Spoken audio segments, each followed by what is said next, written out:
right now, nearly 4,500 miles away, Matt Baker and the rest of the Wild Alaska Live team are witnessing the world's greatest feast.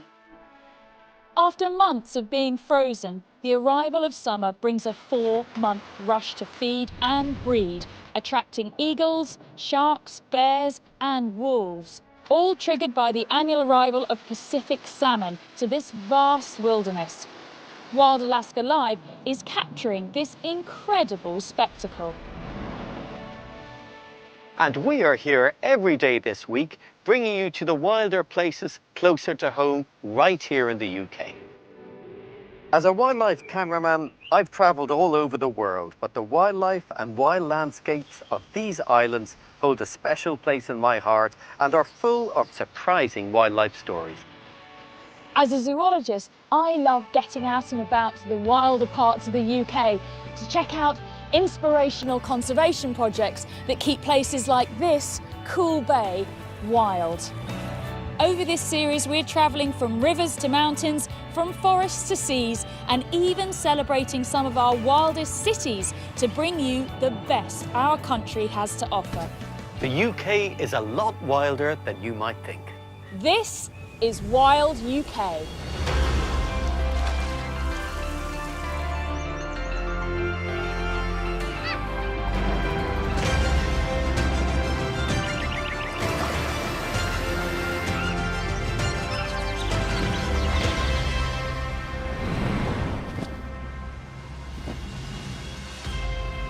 Each day this week, we'll be looking at a different wilderness in the UK.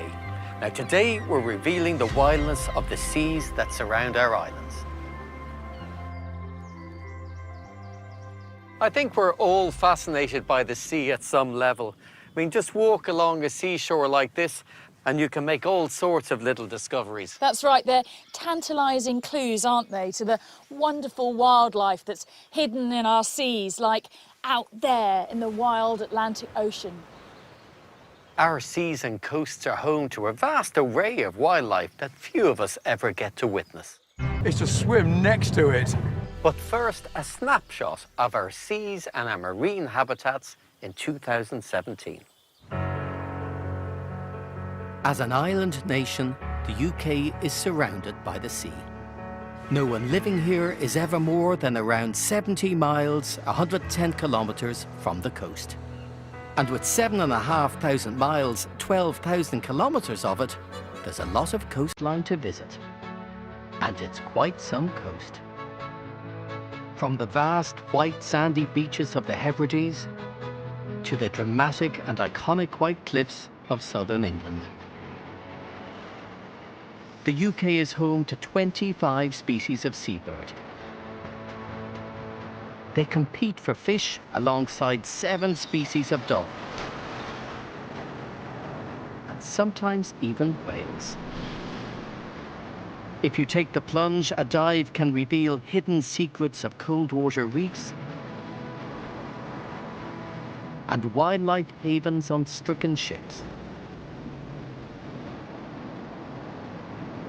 And it's not just wildlife. Our coast attracts millions of holiday makers every year and provides a living for an estimated 12,000 fishermen and women. Whether it's the North Sea, the Irish Sea, the English Channel, or the Atlantic Ocean, our waters help define our nation. Of that you can be sure.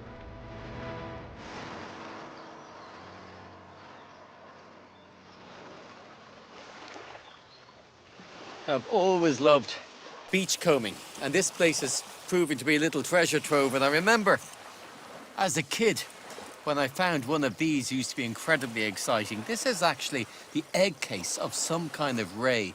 Now they're known as mermaid's purses. I always thought that was a wonderful name, and if you're ever out wandering along the shore and you find these, it means that the creatures that laid them are not too far away.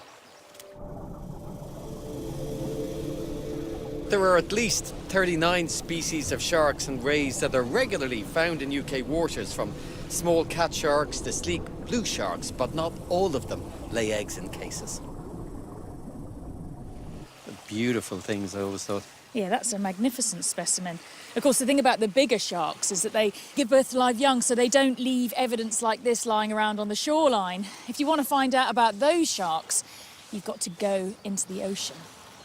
And that's exactly what the naturalist Mike Dilger did off the island of Mull in 2015. In the summer months, our western shores are visited by Britain's largest fish, the basking shark. Weighing in at up to 7 tons, they sustain their enormous bulk on a diet of tiny animals, plankton. I've come to the Inner Hebrides to catch up on the latest discoveries of these animals and to try and get close enough to see how big these gentle giants really are. They may be huge, but they're actually remarkably difficult to find. So we've come to Mull, one of the best places to see them, and teamed up with skipper James Fairburns. James, basking shark is a big fish, but they're surprisingly tough to spot. Yeah, I mean, that's the thing. They're not like a mammal, like a whale or a dolphin, which needs to come to the surface to breathe. They are only coming up to feed. They're coming up for the plankton. So the chances are it might never come up unless the plankton was there. And why is this area so good for them? Well, we think a lot to do with it is these waters are warmed by the Gulf Stream. These nutrients being brought into these waters. Also, the areas where they're being seen are relatively shallow, so these nutrients are being pushed up to where the plankton is blooming, and of course they're gorging on that plankton. But plankton are constantly moving around because of the currents in the water. So just knowing where the sharks are most likely to be is no guarantee they'll actually be there. This might be a huge animal, but look around me. It's still effectively a needle in a haystack. But very quickly, shark spotter Andy sees a dark shape in the water. Shark! Shark right at the lighthouse! There it is! Oh, I've just seen the dorsal fin and the tail fin together. It almost looks like there's 2 sharks. It isn't, it's just one very large one. And we don't want to lose our chance, so I'm getting kitted up as quickly as I can. I'm suited up, I've got my flippers, snorkel and mask. The only way I'm going to estimate the size of that beast is to swim next to it.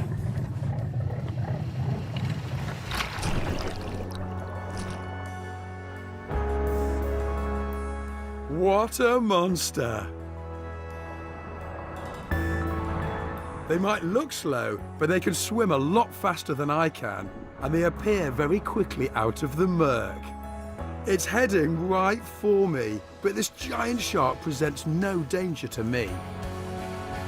These basking sharks have absolutely enormous mouths, up to 1 meter wide. They can filter the equivalent of an Olympic-sized swimming pool of water through their gill rakers every hour. That translates into about 30 kilograms of zooplankton every day. I'm actually swimming in a living soup of basking shark food. I'm near enough 2 meters tall. From our drone footage, that makes this fish an incredible 7 meters long.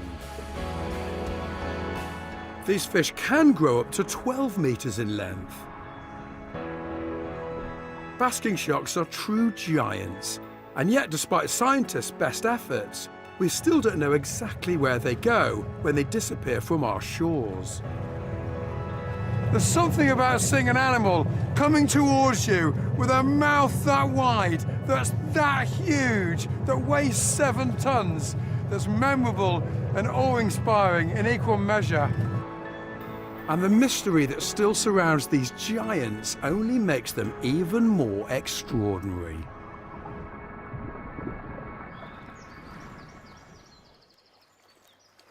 Magnificent creatures, and you know, I try and get to swim with them every summer, and you never tire of that great big white mouth coming at you underwater. I know they're benign creatures, but they just feel enormous when you're in that situation. But this is the time for seeing them, not just off Scotland, but summer is when the plankton blooms, and you'll find them off the north coast of Ireland, or the Isle of Man, or the southwest of England. Now, I know I said earlier that these big sharks leave no trace on our shores, but that's not exactly true, because there was a spectacular exception to that rule earlier this year when a basking shark washed up on the shores of Cornwall. It can be quite sad to see a dead shark, but for scientists, this is an unbelievable opportunity for them to learn more about this really poorly understood animal. And the thing is, when a shark does wash up on shore, they tend to decompose very quickly, so the scientists have to act really fast. Of course, there's no bone in the shark. They're made of cartilage, so the evidence doesn't last long. No, no bones at all, not like whales and dolphins, which is a shame because bones can be incredibly useful and tell you so much about the animal. Not just about animals that live now, but about long-lost beasts that once roamed this land. As marine biologist Miranda Kristofnikov discovered as she hit the high seas off the east coast of the UK. This is the North Sea, 85 miles off the Suffolk coast.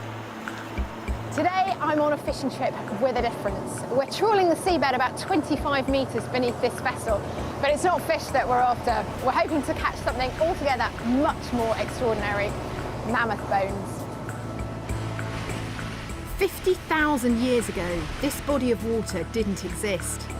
Now the Suffolk coastline is in that direction and the Dutch sandy dunes are over there. So beneath me right now was once part of mainland Europe, fertile feeding grounds home to the Ice Age giants. I've been invited on today's expedition by one of the world's leading mammoth specialists, Dick Moll. Now often in the movies, woolly mammoths get depicted in a very snowy landscape. Is that what it would have been like here? No, the Ice Age woolly mammoth was living on a grassland environment. This was like a Serengeti. No elephants, but mammoths. No black rhinos, but woolly rhinos. There were hyenas, lions. It was quite spectacular. This giant's paradise didn't last forever, though. Around 11,000 years ago, dramatic changes of climate took place. The ice was melting and the mammoth steppe environment disappeared, and at the same time it causes the extinction of these big animals. Britain became cut off from mainland Europe, and this once perfect habitat was drowned in what is now the North Sea. The remains of its past inhabitants are still here, though. As the first nets are brought in, the decks are busy with activity. And we strike lucky on the very first trawl. Oh, look here! Look! Look! Wow! Miranda, look this one. Look, you see? God, that's amazing. There's yeah, one, and there's really. a rib. Wow! Fantastic! Oh, look to the left. This one, Yeah. oh. That is huge. So is this exciting or not? It's absolutely incredible. So I expected a few small bits and pieces, but No. that seems absolutely amazing. Next job is to get the bones out. You must be absolutely bursting with excitement. This is very, very exciting. Okay. Oh my. Can you put it over there? Yeah. Don't okay. drop it. I won't. I'm not. Oh! It's not all about size, though. Look, a very nice heel bone of a female woolly mammoth. How do you know it's female just by looking at it? Because it's so small, in a male it will be twice as big. Okay. Now what have you got? Look here. Wow. What is that? That looks amazing. It's a mammoth molar of a very young I individual. was going to say I thought they were really big. No, this is a young one. This is a milk molar, so to say. It's a upper molar. So it's like that. Exactly. In the tooth. And this here is the grinding service. Wow. And it's not just mammoth bones we're finding. Look at this beautiful specimen. This is woolly rhino. Okay, but they were around at the same time as the At the woolly same mammoths. time, they were fellow travelers, so to say. But look, it is damaged here, here, and here. This is eaten by hyenas. And you can see the grooves here. One, Oh two, my God, three, you four. can. Yeah. Absolutely right. That's just mind-blowing. That's a little story from the past there, right there in a bone. Throughout the next few hours, we pull up more and more of these wonderful artefacts. So So are these bones just lying on the bottom of the sea at the moment? Are they not covered with layers and layers of sediment? No, they are embedded in the sediment, in sand, and these sands were covered by a layer of clay, preserving the bones in this condition. Okay. Here, sand is dredged away from the seabed to deepen the sea so that the big tankers can enter the harbour of Rotterdam. And everything which is heavy, like the mammoth bones, remain on the seafloor. And then we come with our nets and take it. You and me, we are the first one who are seeing these bones. Nobody else has seen them before. I'm the first person who's ever touched that bone. Exactly, 40,000 years old. It's really, really special. All these bones are from around 30 to 40,000 years ago, and they'll be added to the team's collection from the Pleistocene, a period in time often called the last ice age.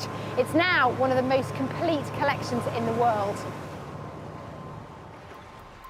The collection isn't normally open to the public, but today the One Show has been given exclusive access. This is our storage. Looks like a cemetery, but it isn't. It's incredible. And this is all from the North Sea? All from the North Sea. Over the last few years, this full mammoth skeleton has been taking shape. This is phenomenal. Are these all from one individual then? No, these are bones of many, many different individuals. You need to have thousands and thousands of bones, all remains of animals of the same sex, the same size, and the same age. Okay, so what sex and what age have we got here? This is a female of about 45 years at time of death. And tell me, what's it like when you find one of your missing bones? Oh, that gives you a lot of excitement because you find a missing part. It's a part of a puzzle. So yeah, when you find a tiny little tail vertebra, it makes me happy. Dick hopes this epic jigsaw and all the other Ice Age animal bones will educate people about the importance of the North Sea's vibrant past. I've now got a real sense of what life was once like on the land that stretched between here and the British Isles. A place home to an abundance of wildlife more spectacular than anything we can see today.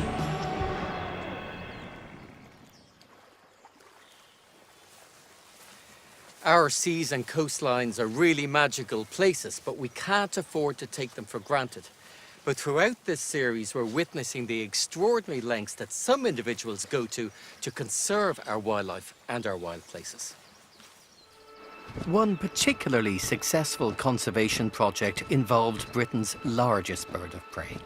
In the 19th century in Scotland, the white-tailed sea eagle was a relatively common sight, but by 1918 it had been hunted and persecuted into extinction. However, a reintroduction project began in 1975 on the island of Rum.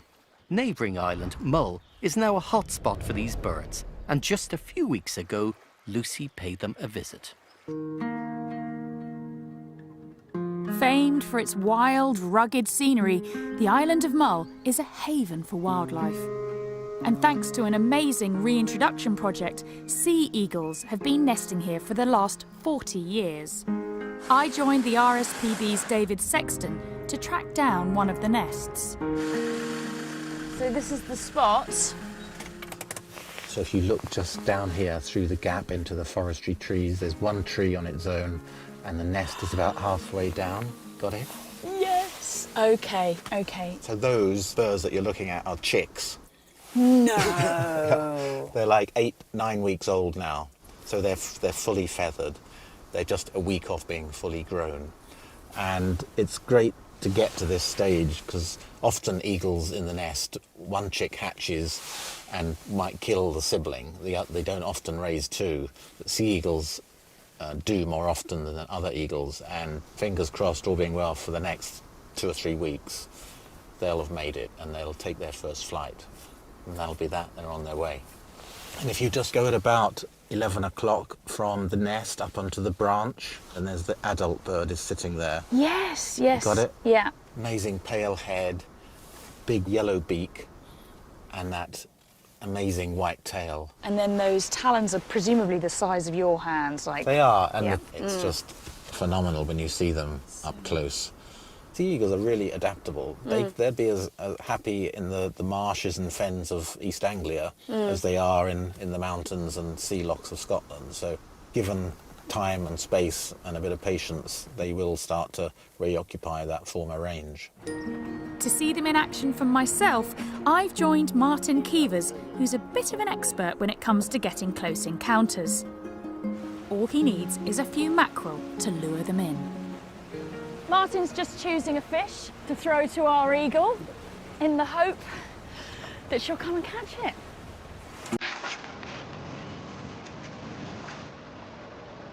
In she comes. Gosh, she's a magnificently big bird.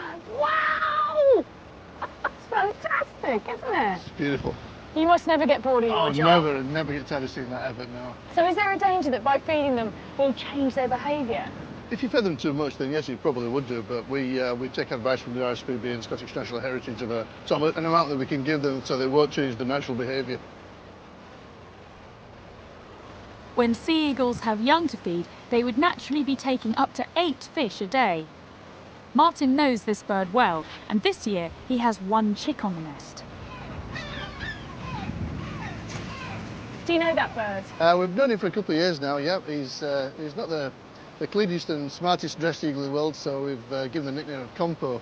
But he's a fantastic bird, he's a good dad, he's got a chick this year, and obviously that he's taking that fish back now to feed his youngsters. In fact, we've just got another eagles coming in the back of the boat now. Is that Compo our old coming friend back? Compo, yeah. Compo's coming back for more. Compo's not so shabby, actually. He's coming back for seconds.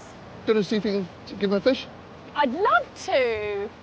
All right, here we go, Compo. Ugh. In he comes, cruising with ease. Yes! That is so cool. I just fed some sea eagle chicks. That is just a great feeling. Absolutely wonderful. These majestic birds have made a great comeback since their reintroduction over 40 years ago. And their future here and across the UK is looking bright. So the sea eagle population here in Mull is actually self-sustaining. And so that means that the wildlife here in Mull is absolutely thriving to be able to sustain a bird like that. This is a truly wild place.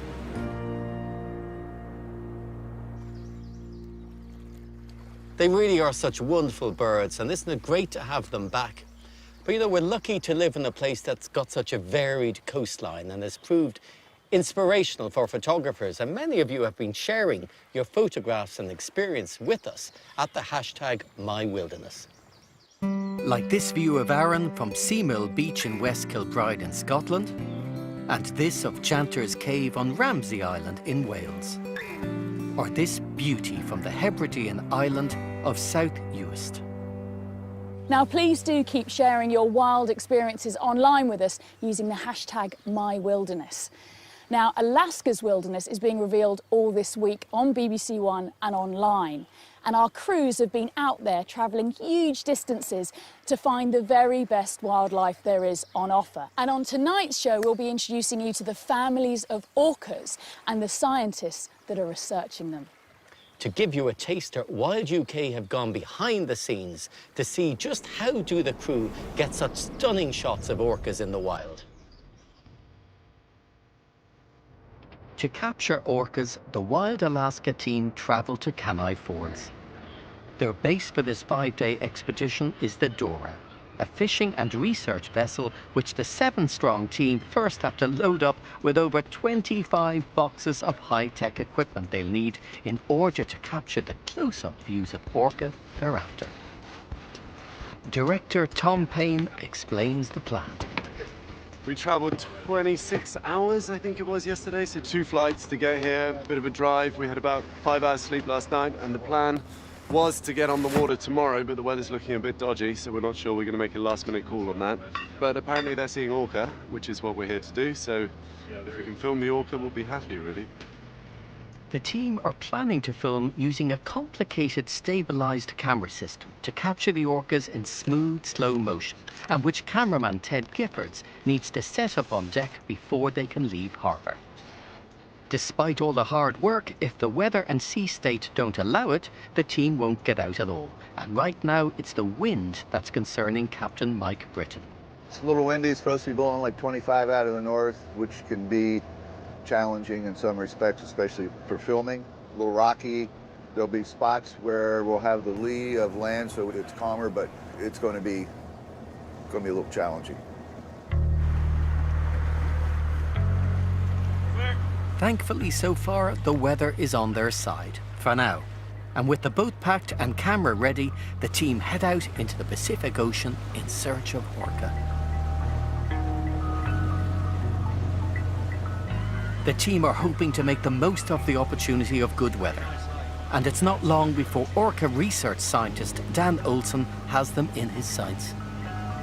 They have been fishing in general. Right now it's hard to say if they're just traveling to another spot to try fishing again, but there was a chase down here of presumably a salmon as we saw the rooster tailing dorsal fin through the water. Dan knows these orca well, but even with expert guidance, the team are finding it very difficult to get anything on camera. So it's just up there you go, 9 o'clock. One in front's just come up again and gone back down. There's a guy we've been following recently, never fully comes up. Yeah. Just get half a fin. Oh, right here. There's one directly behind us, directly behind us. Okay, he's staying there behind us. You see him in the water? There he is. 9 o'clock. How annoying, why can you get it? Frustratingly also, even if I see the fin already, it's too late. I have to have it before the fin breaks the surface. So it's not easy, this. And to top it all off, there's a problem with the high-tech camera. the camera stopped working. One of the problems is that the camera inside this box gets very hot.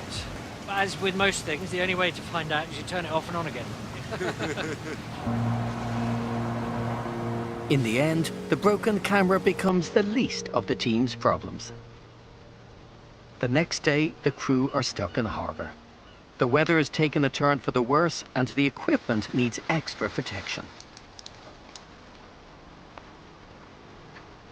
The following day, the sun is out, and so is the team, in search of orca. Up. 9 o'clock, 200 yards, 300 yards. Oh yeah, I got one. Dan's work involves identifying the individual orcas to help keep a record of their movements, and for that he needs close-up images of their dorsal fins. And that's also what the crew are trying to capture. The conditions may be perfect, but the orcas are still proving a bit tricky. It's quite hard this, because you know they're there, but you can't see a thing unless I lift off. They may be sharp, they may be in the frame, they may be on the edge of frame. Slowly but surely, Ted and the team start to get the shots they were after. Orcas in slow motion, patrolling the seas. The last couple of days have been a bit of a nightmare. We've enjoyed the experience, but the weather's been awful, the swell's been awful, and now finally we've got a nice weather day and we're actually getting what we came here for, so the satisfaction is huge. Just fingers crossed we can stay with these guys for long enough and maybe their behaviour will change, or maybe we'll see something different. That's the ideal. Who knows? It's been 5 long days, but the crew and scientist Dan have finally got what they came for.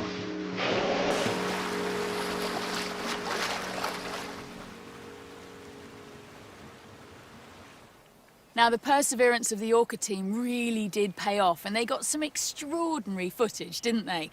And there's more of that tonight on BBC One, 8 p.m. on Wild Alaska Live. Now, you don't have to go to Alaska to see orcas, do you, Colin? No, you don't. They're also found in UK waters, particularly off the northern islands, places like Shetland and Orkney. And earlier in the year, they came much closer than usual and gave the local residents quite a surprise. This family pod turned up just off the shore and was captured on a mobile phone by diver and photographer Richard Shucksmith.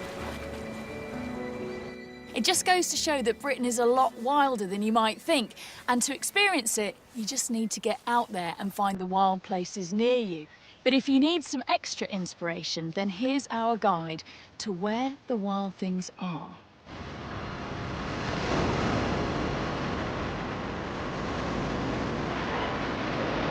% of the world's population of grey seals breed on Britain's beaches.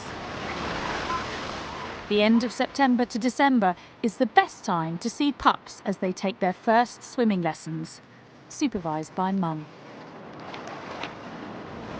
The Moray Firth, just north of Inverness in Scotland, is home to Britain's largest resident population of bottlenose dolphins, 130 strong.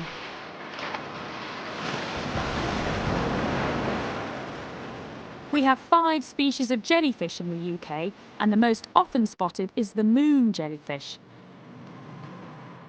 The southwest seems to be where they are seen the most. Autumn brings more visitors. This breathtaking murmuration of starlings in Aberystwyth has gathered from as far afield as Russia. It's a sight repeated in countless seaside resorts all around the coast.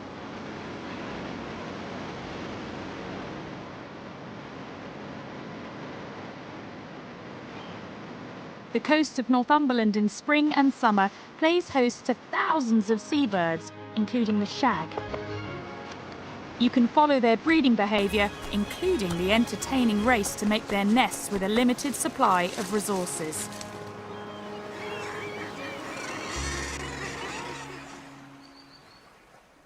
Yes, we really do have some of the great seabird spectacles here in the UK, but Alaska's not so shabby, you know. They've got about double the amount of breeding pairs that we have from about the same amount of species, but they are 6 times larger than the UK. Now, if you want to go and see one of these seabird colonies for yourself, one of the really great ones lies just off the coast of Northumberland. I have always wanted to go there, and I got the opportunity just a couple of weeks ago. Lying off the Northumberland coast are the rugged volcanic rocks of the Farne Islands. Now, thanks to their location in the North Sea, this wild landscape is a haven for seabirds, with over 150,000 nesting here at the height of the breeding season. I've never been to the Farnes before. I can't wait to get out exploring, but I've been warned to bring a hat.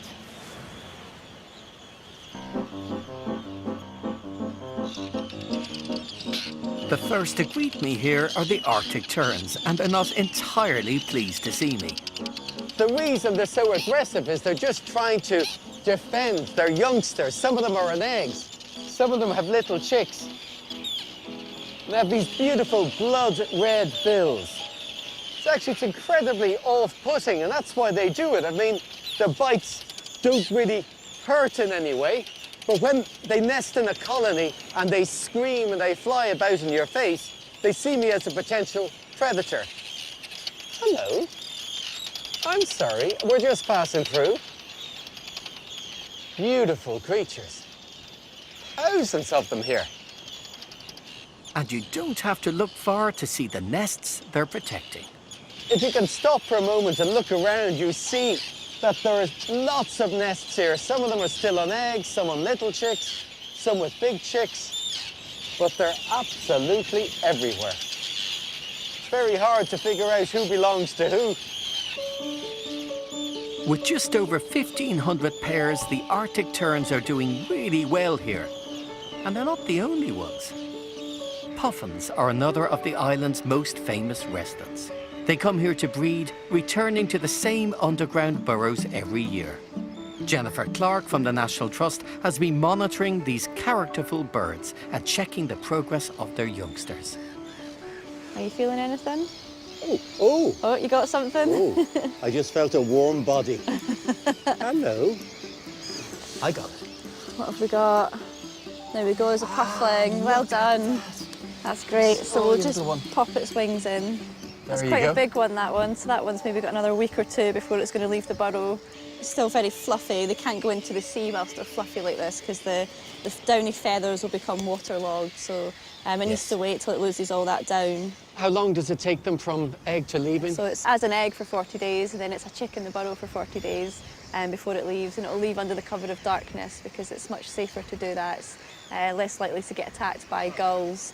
And it'll go straight into the water, straight out to sea, and that'll be them until they're ready to breed in a few years' time, and they'll come back to land again. What is it being fed on? It's being fed on sand eels, and you'll see puffins with their beaks jam-packed full of sand eels, and they have to run a bit of a gauntlet through these black-headed gulls because they will try and steal them off them before they get to the burrow. So I'll let you put this little one back in the burrow. And you see, that's the sea out there.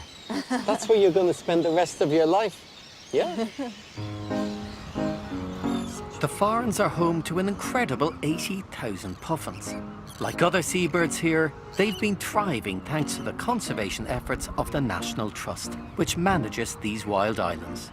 With so many birds, the rocks are often jam-packed and nesting sites are at a premium. It's like a little city of guillemots here. They really live cheek by jowl, and I think they've one of the tiniest territories in the bird world, because really, when you think about it, it's just where they lay their egg. That's the little bit of Mother Earth that they defend. They all seem to get on somehow. It's really a stunningly beautiful place here. Tens of thousands of puffins, kittiwakes, guillemots, fulmar, all living out their lives here.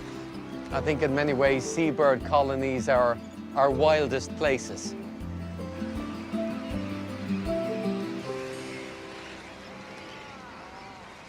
It was great to get to the Farne Islands at last. It's a place I'd always wanted to get to. But the one thing you don't notice on television, of course, is how bad they smell. The place is full of guano.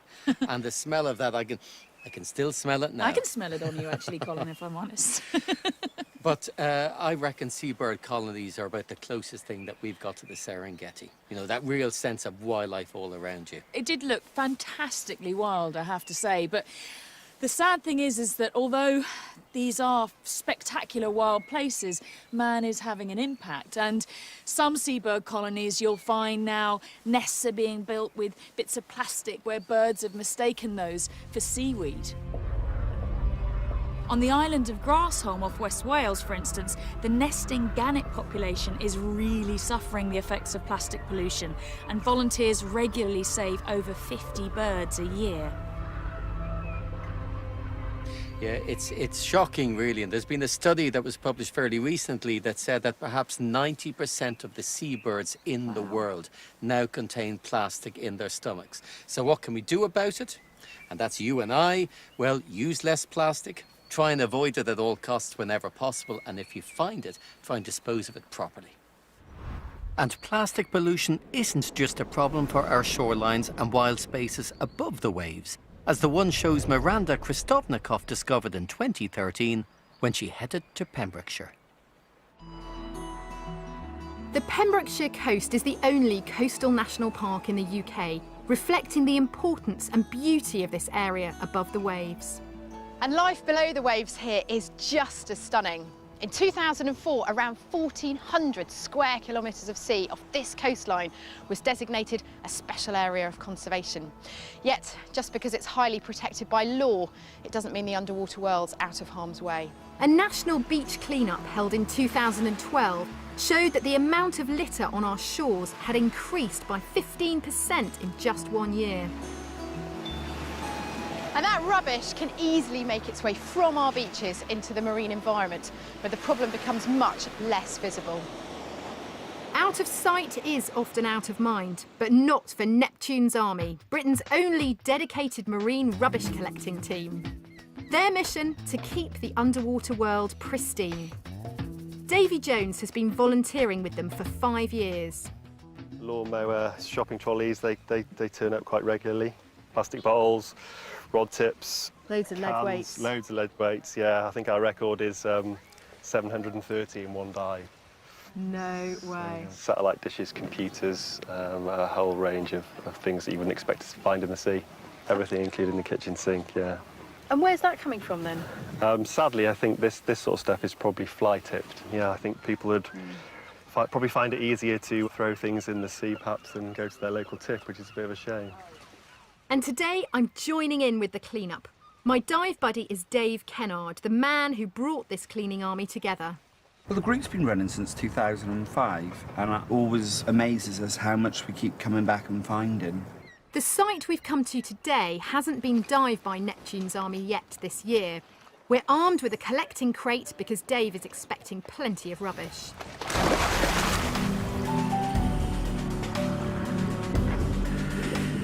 A very pretty dive site. Beautiful. Oh, I love this sort of diving where you feel you've entered this underwater kingdom. The walls are encrusted with all sorts of sea life. Today's not a pleasure dive though, and it doesn't take long before we find what we're looking for. Oh look Dave, I bet you find a lot of that sort of stuff, don't you? Line and weights and hooks and everything. Just a fishing weight lying here, metres and metres of it. Look at that, one more for the bag. It's staggering just how much broken fishing line we're finding. And it doesn't just look unsightly, it can be really damaging too. And just imagine if you're a crab, a spider crab with all those little spiky edges, and you're walking along the rocks and you just meet one of those. Ow! Ow, ow, ow, ow! This footage, shot by Neptune's army, shows that much of the clean-up divers' time is spent untangling animals caught in old fishing equipment. And lots of the rubbish they find can leak poisonous chemicals which can kill wildlife. It's astonishing, all that rubbish off the seabed. Time to send today's haul to the surface so the boat can pick it up. I was quite depressed actually. I mean, I was quite pleased with what we were doing. We were doing a really important job as divers. I felt there was a real purpose to our dive, but this made me feel quite upset, really. There's lots more out there to be cleaned, sadly. Just go out there and you see a bit of rubbish, just pick it up. You have an impact straight away, really. On one dive, you know, you feel like you've made a difference. Experiences like this remind me of just how critical volunteers are to wildlife conservation. These guys may be the only dedicated team of marine rubbish collectors in Britain, but I hope through their work they'll inspire more people to get involved. Our seas certainly need it. They really do. But the good thing is that particular team have completed over 100 dives now on the Pembrokeshire coast, and they're on an awareness-raising mission. And you know, that really is the most important thing, because the fundamental answer to this problem really is to stop plastic getting into our oceans in the first place. You can keep up with all the latest news from the Wild Alaska team online all this week. And don't forget to tune in tonight at BBC One at 8 p.m. for all the latest wild happenings from Alaska. And join us again tomorrow, BBC One, 9:15 a.m. for more Wild UK, because the UK is wilder than you think.